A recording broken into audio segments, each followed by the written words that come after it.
Dzień dobry. Po dłuższej serii filmów o architekturze czas na coś z nieco innej bajki. Powitajcie zatem znowu Anię, która w naszej szkole zajmuje się tematami bardziej miękkimi, takimi jak postaci, zwierzęta czy martwa natura. A jeśli ten film Wam się spodoba i zbierze dobre noty, to podobne miękkie tematy zaczną pojawiać się częściej obok dotychczasowych treści. Witajcie. Na początku tej, mam nadzieję, nieco dłuższej serii anatomicznej pokażę i wytłumaczę, jak narysować oko. Najpierw bardzo szkicowo rozplanowuję położenie całego rysowanego obiektu na arkuszu. Ołówkiem 2B zaznaczam kilka najbardziej podstawowych kierunków i form. Rysując tęczówkę, zwracam uwagę, by była nieco przysłonięta górną powieką, inaczej oko będzie wyglądało nienaturalnie. W kolejnym etapie pracy dodaję dodatkowe ważne formy, takie jak źrenica, grubość powieki czy kącik oka oraz nieco dokładniej opracowuję kształt dolnej powieki. Każde oko jest inne i ma swój unikalny kształt. Ważne, by na tym etapie wyłapać je w obserwacji, a nie rysować wyidealizowany sztuczny kształt, jaki znamy na przykład z egipskiego kanonu, czyli kółko, a tuż nad nim równiutki łuk. Teraz biorę nieco bardziej miękki ołówek 4B i wzmacniam linie graniczne między najbardziej kontrastowymi obszarami. Szkicowo zaznaczam też jasne bliki na tęczówce oraz obszar, na którym wystąpią brwi.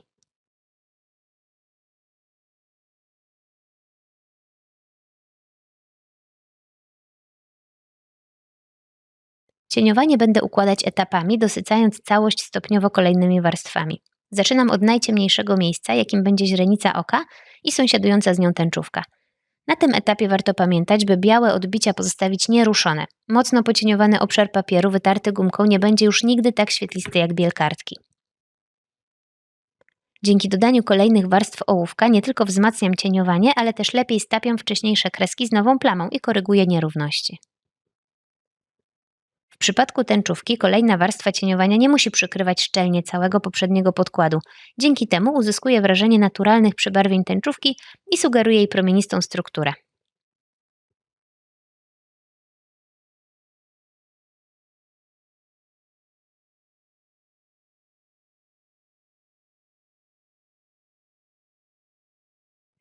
Precyzyjna gumka ołówkowa przydaje się do wytarcia niepotrzebnych linii, ale może też zmiękczyć krawędzie cieniowanych plam.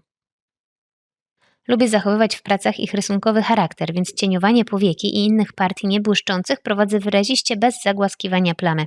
Pomaga w tym chwycenie ołówka blisko grafitu. Na obszarze gładkiego białka chwytam dla odmiany ołówek nieco bliżej środka i cieniuję za pomocą wielu delikatnych kresek. Taka plama będzie nieco delikatniejsza i lepiej odda wilgotną powierzchnię oka. Jedynie w obszarze kącika oka znów stosuję mocniejsze i krótsze pociągnięcia, by wydobyć jego głębię.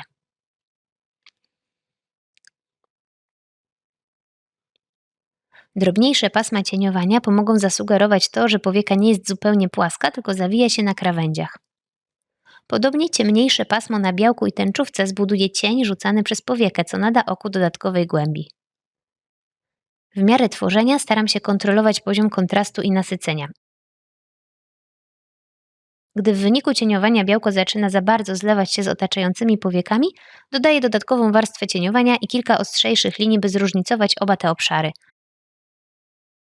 Podobną ostrą linią zaznaczam kilka rzęs, które w tej skali będą czytelne jako osobne kreski.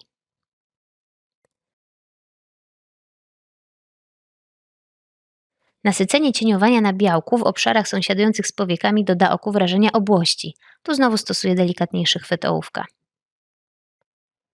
Aby oko błyszczało, istotne jest zwiększanie kontrastu przez dosycanie ciemniejszych plam i jednoczesne pozostawianie białych miejsc.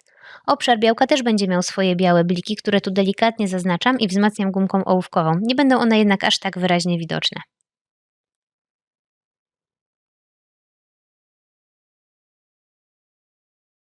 Za pomocą wielu linii układających się promieniście od środka oka zaznaczam mocniej strukturę tęczówki, jednak uważam, żeby nie rysować wszystkich zbyt podobnie.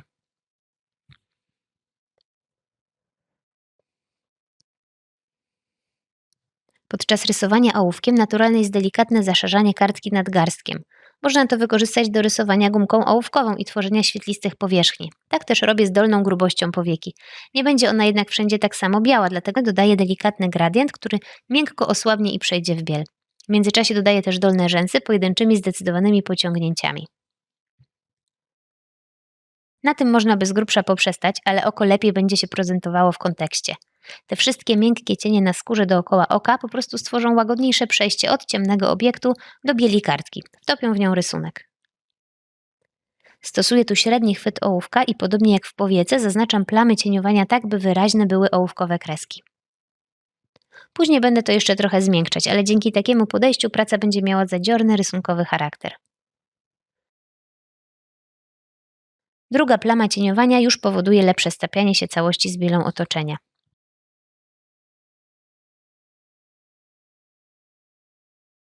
Brwi w tej skali będą wyraźne i mocne, nie uniknę przy tym zaznaczania niektórych pojedynczych włosków. Żeby jednak brwi wyglądały spójnie, zaznaczam najpierw mocną plamę, zachowując układ kreski zgodny z układem włosków.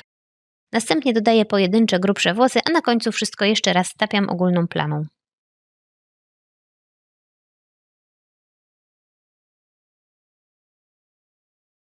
Zbyt mocne kreski na końcach brwi zmiękczam lub wycieram gumką chlebową. Stosuję tu ciągle mocno zadziorną kreskę, ale w miejscach, gdzie przeszkadza ona w odbiorze bryły twarzy, zmiękczam ją gumką chlebową. Takie wielokrotne pokrywanie arkusza kolejnymi warstwami cieniowania w połączeniu z gumką chlebową działa trochę jak renesansowe sfumato. Zmiękcza pracę i spaja ze sobą jej elementy. Mocna brew na górze prowokuje do zrównoważenia kompozycji przez dociążenie dołu pracy. Bardziej wyraziste zaznaczenie układu cieni na skórze pod okiem doda pracy masywności i podbije jeszcze bardziej świecenie gładkich części.